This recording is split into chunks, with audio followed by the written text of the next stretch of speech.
So thank you, everyone. Thank you, Jason, for the invitation and for everyone who's interested in the subject. Um, I am aware that the campaign that you're working on is focused on school lunch debt, and so what I put together is school funding basics. Like, this is where all the money is coming from, and there's a sort of different question of how it's apportioned within the budget. And I figured that I have the best grasp of the basics from a left perspective of where the money is coming from. And now, once you get into the school budget, then you basically just have a series of decisions that you make to apportion certain things in certain ways. For school lunch, I think just saying it up front, it's important to note that that tends to be a separate line in the budget. So there's not money that's necessarily like the school has to take in its own funds, and it's like a separate stream of funding in the budget. But I think you're going to get into the legal analysis of all that later on. So what I figured was do a big picture type of story. The thing I wanted to do too was if at any time you don't understand something, in the chat you can write the word giraffe and then dash and then the thing that you don't understand. So use the jargon giraffe, because it's a lot of jargon and I want to make it fun. It can be intimidating to not know things sometimes, but feel free to write giraffe like bond issuance in the chat while I'm going. Okay, so this is going to be from a left perspective, as I've been saying.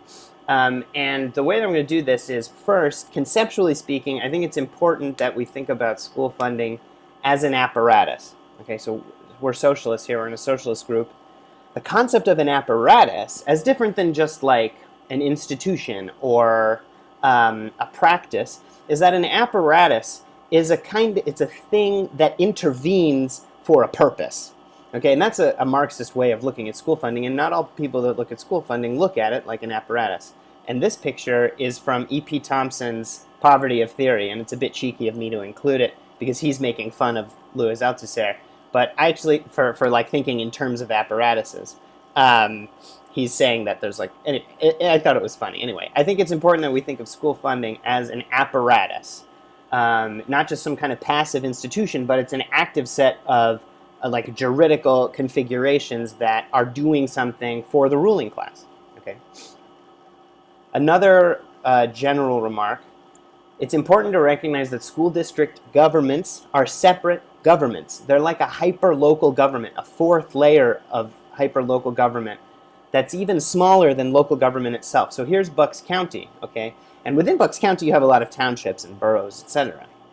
But within Bucks County you have these school districts. Okay, so it's important to note that each school district, under home rule charters, tend to have their own agency in a way. They can levy taxes. They can make decisions about the millage rate, which is something that I'll mention later. And each of these different school districts can operate independently. Sometimes they operate together, sometimes not. But they have this extreme kind of local control. And it's important to note that the school district itself is its own kind of government, which is different than, for instance, the Department of Water or the Police Department, which are departments of city government. You don't have a Department of Education for your local government. You have a school district, which is actually quite unique. Other layers of government, state and federal, you have departments. You have State Department of Ed, and then in the federal, you have the Federal Department of Ed. You don't have a Department of Ed at the local level of the school district, and that's for very specific historical reasons, which are tangential right now, but it's really interesting. Okay, so school funding. Where is the money coming from? This is my main story for this presentation. It's in two boxes, grants and loans. We're going to do grants first, and we're going to do loans.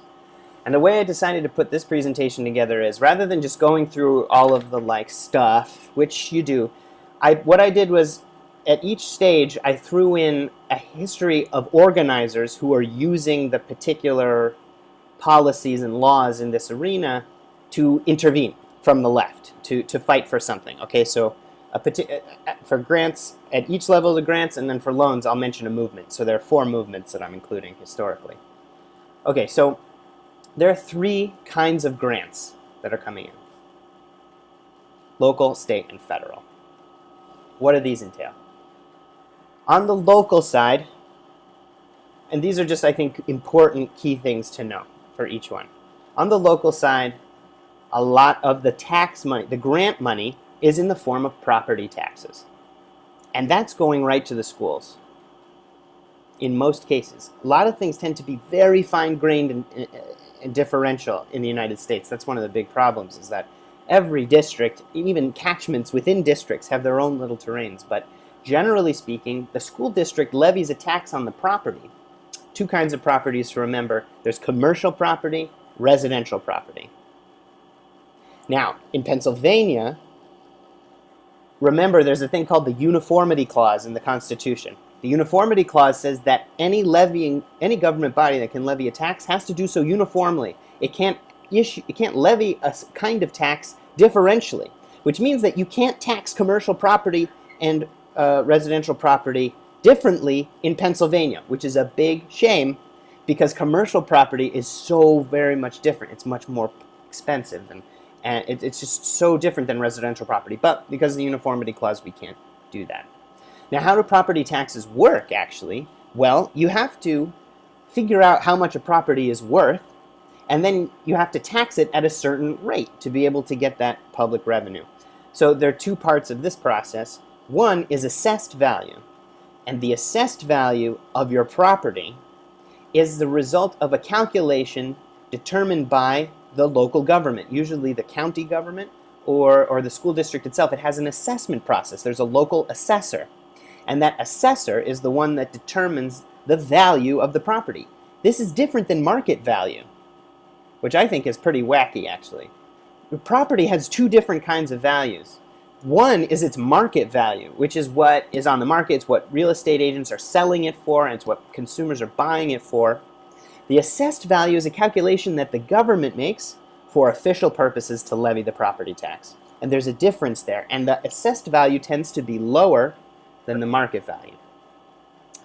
And there's all kinds of ways of assessing, methods of assessing value, and that stuff is really important because that's what determines the amount of property value you have in your district, which then determines the amount of revenue you can bring in.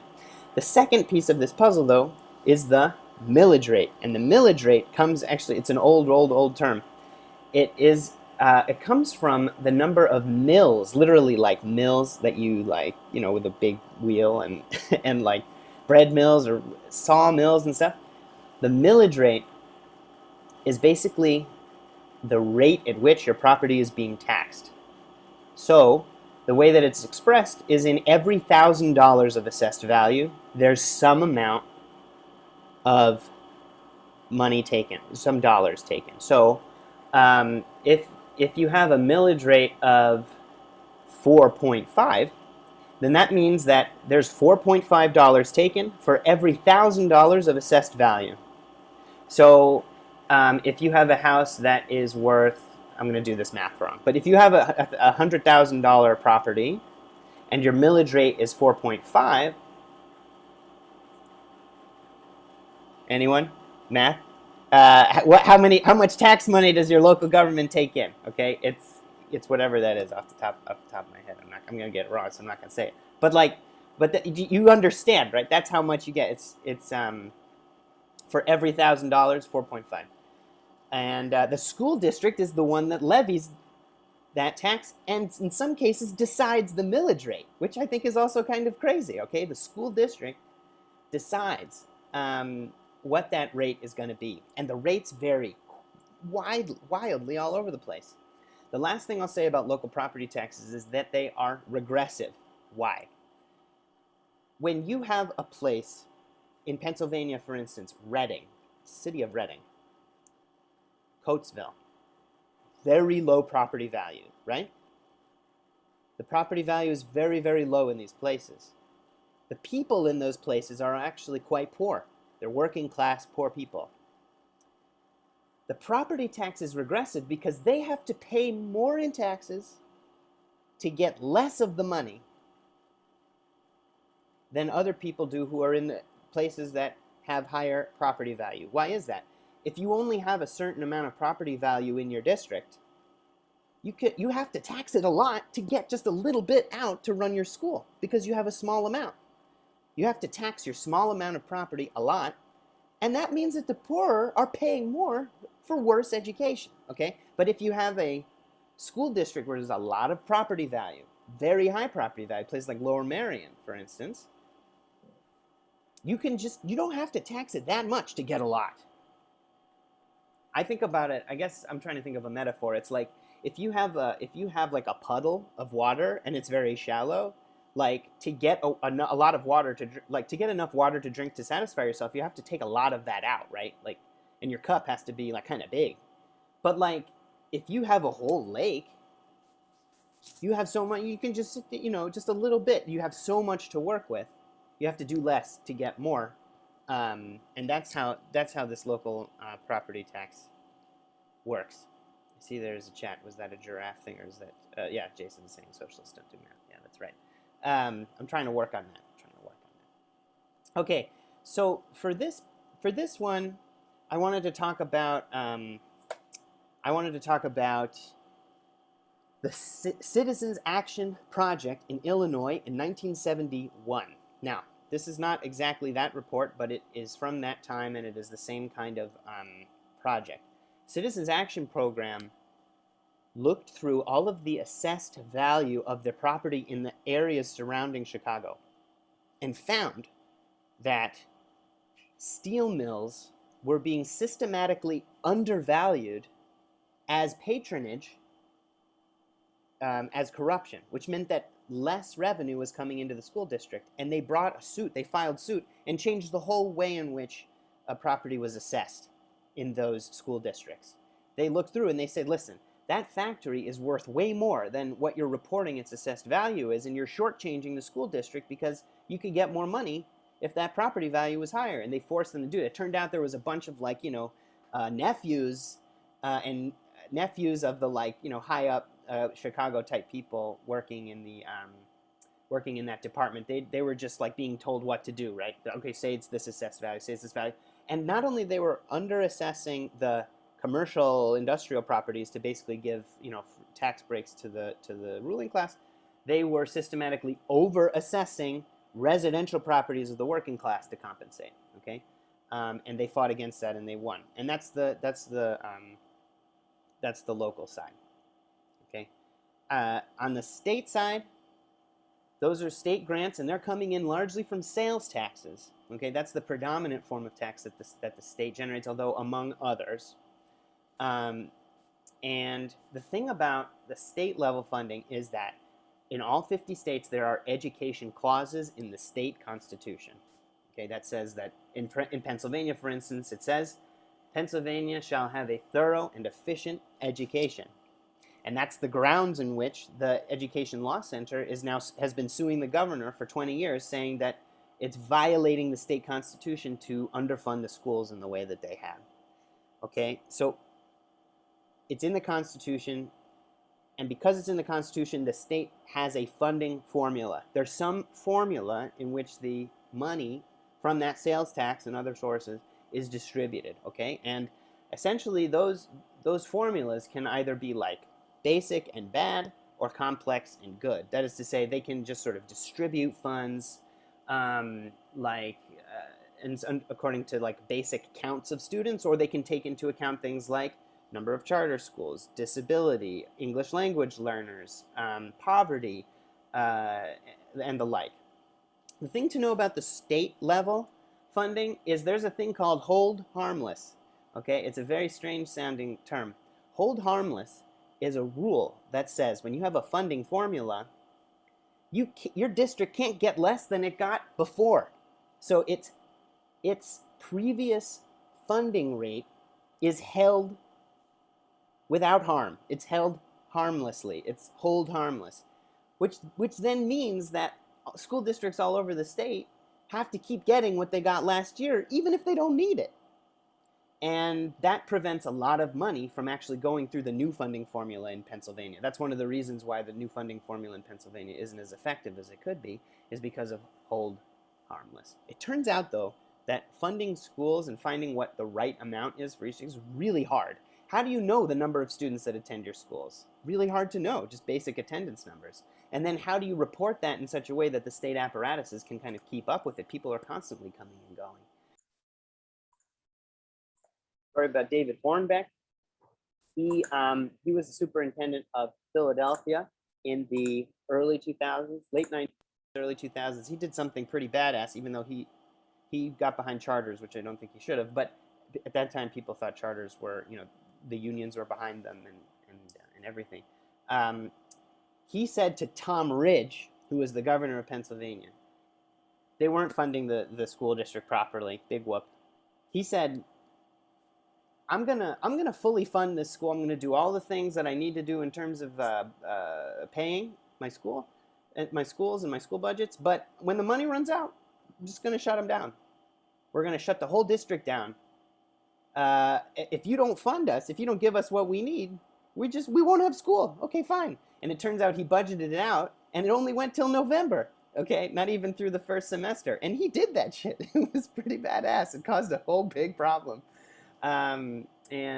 Actually, one of the reasons why Philadelphia is one of the most charterized school districts in the country is that there was a guy named Dwight Evans, whose name you might recognize. He's our representative, who was the head of the appropriations committee in the state legislature at that time. Democrats were in charge of the whole thing. And Evans was like, hey, I've been hearing about these charter schools from these like former civil rights activists, What if instead of, he went to Tom Ridge and he said, I'll fix your problem with Hornbeck. Let's just get charter schools in there. And then we can figure out other ways of funding and we can serve our people better. And it's for people of color, blah, blah, bblah. And Tom Ridge was conservative. He was like, of course we'll go with charters. They want vouchers. But charters were a compromise between the moderate Democrats and the Republicans. Republicans wanted vouchers. Democrats were like, we'll give you charters. That's why Philly's so charterized. It was Dwight Evans that sold out the city. Again, at that time, people thought that charters were going to be better than they ended up being. They were quite wrong. But anyway, okay. So now we're going to the federal. And the thing about the federal is that it's largely like not there. Like a lot of money does not come from the federal government. Okay, why is that? It's because there was a Supreme Court decision in 1973 called Rodriguez. And in Rodriguez, the Supreme Court, which was just, I think Scalia was newly on the court maybe. I don't know, was that later? Anyway, conservative turn in the court. They said there were court cases coming saying like our funding formulas in all the states are unjust racially because property taxes are regressive. All these people were fighting on all these different terrains to get proper school funding, to such an extent that Richard Nixon was going to do a federal value-added tax to fund the schools federally. He was so sick of it that he was like, let's just fund the schools federally. I'm fed up with this shit. What ended up happening in 1973, Supreme Court says, well, if you look in the U.S. Constitution, the word education doesn't appear, does it? So federal government doesn't have to do anything. And that's the law of the land. So they don't have to do anything. However, there is a piece of legislation called the Civil Rights Act, part of the Great Society legislation, fought by the Civil Rights Movement, passed by Lyndon Johnson. And there is a Title I of this piece of legislation called Elementary and Secondary Education Act from 1964 that has a funding apparatus for public schools specifically for poor districts. And that's why I'm putting the word appropriations. That's Title I. The Title I program of that legislation, it gives money from the federal government to poor districts, okay? And it's under Title I. But the federal government has to appropriate enough money to be able to put into that law, and that varies depending on the administration. So that's why the word Constitution is crossed out, okay? The thing I wanted to tell you about federal is the civil rights movement. Maybe you don't know this story, but there was, in Cleveland in the 60s, there was a priest named Bruce Clunder, and they were organizing against the building of new segregated schools because they were fighting for integration as part of the civil rights movement. And they did a die-in at the site of the construction of one of these new segregated schools. And a white priest, Bruce Clunder, was killed as part of this action. He was actually run over because the construction workers kept going, and they were playing chicken, with the protesters, and he got caught up in it. Badass, if you ask me, but really tragic. And we have the civil rights legislation that we have that provides the paltry, though non-existent federal funding that we have because of those kinds of organizers who are fighting for it. Okay, so I have a question for the group. What do you think it breaks down in terms of percentages out of 100? How does it break down between local, state, and federal in the U.S.? What percentage of funding? Anyone have any guesses? Like, how would you divide it up between the three? I know the answer, so I'm not going to cheat. Oh, you know the answer? Oh, because I shared. Recently. Oh, you found out recently. I attended an education funding for it recently, so. Okay. It was shocking. Yeah. Okay, so we have our guesses. Oh.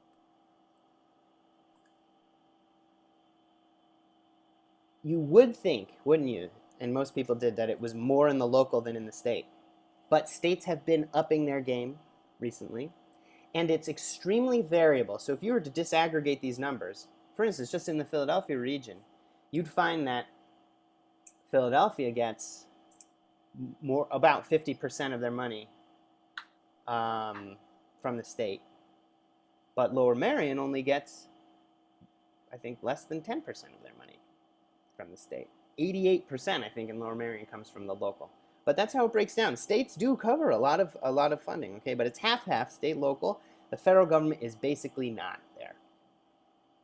Okay. So I don't know if I'm going too long or whatever, but I'm in the last leg.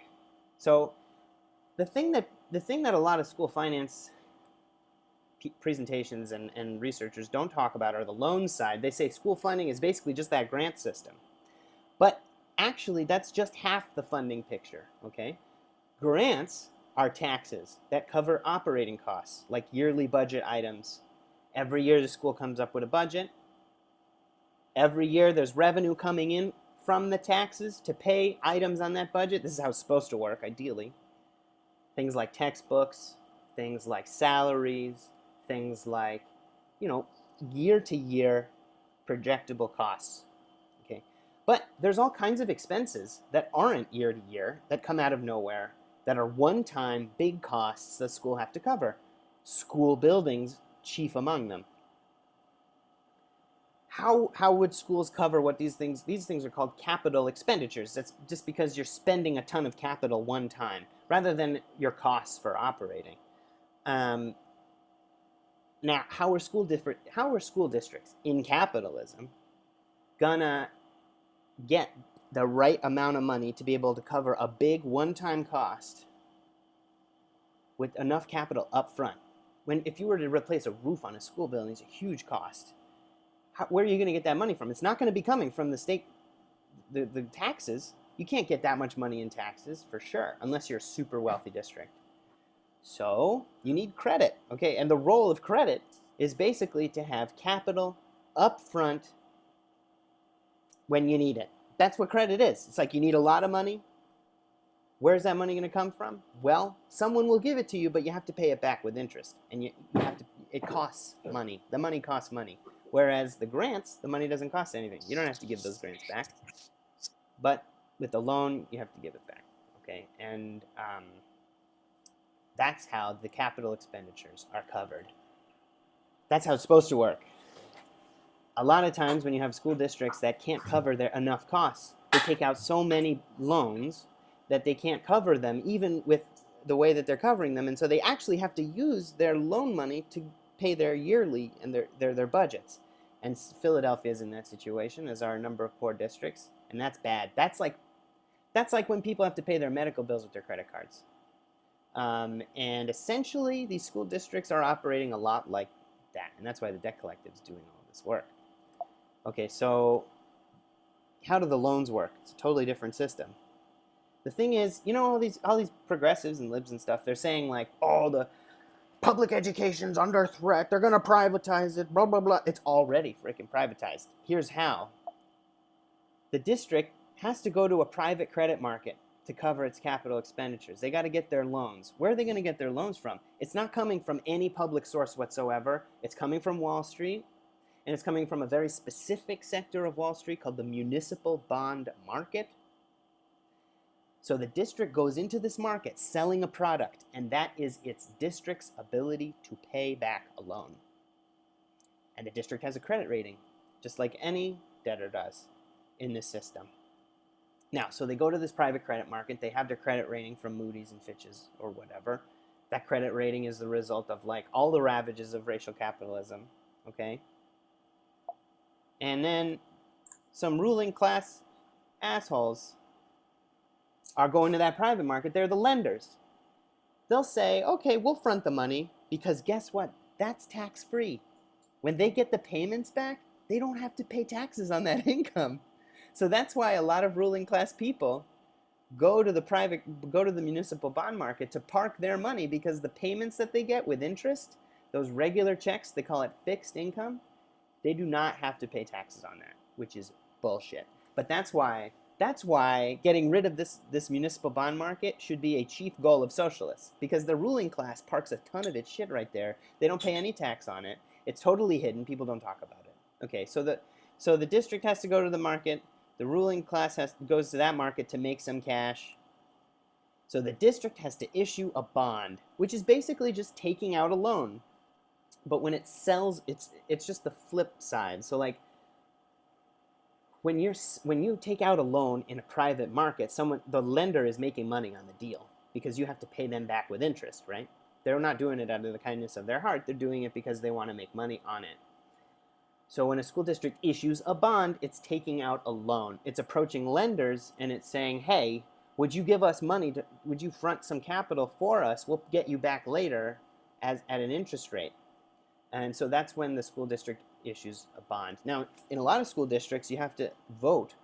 There's a ballot measure that happens, and the district has to vote to issue that bond, because everybody, all the taxpayers, the people who are paying their taxes, here, where does the revenue for the bond issuance come from? How do you pay back that loan? It comes from the grants. It's not like some separate system.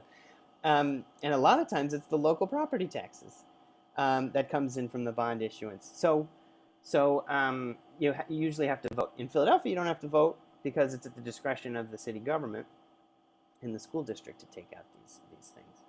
Okay, so finally, the movement that recently addressed this, I was part of with Acre and Lilac. We did a sort of local version of Acre's national Cancel Wall Street campaign. Cancel Wall Street campaign was essentially demanding that the Federal Reserve provide no-cost, long-term loans to local governments like school districts as part of their pandemic response, the Municipal Liquidity Facility. And in the words of Rohan Gray, who's a modern monetary theorist, doing such a thing would euthanize the bondholder class. Why would it do that? Because the Fed steps in as a national public bank, essentially, that's issuing public credit at low cost. And the Fed, because it's backed by the Treasury, doesn't have to worry if anyone defaults, because it's just the Treasury. That's the modern monetary insight in school funding, right? It's like we could get these loans at basically no interest for as long as we want, because no matter how many districts defaulted, the Treasury would always be there. And the government could issue currency, it could control things, it could, make tweaks here and there. But that's people are more caught in the traditional monetary theory, so they don't understand that. But that was the movement that we had until Pat Toomey killed the municipal lending facility and broke my heart at the end of 2020 in December. Okay, that's what I had for you.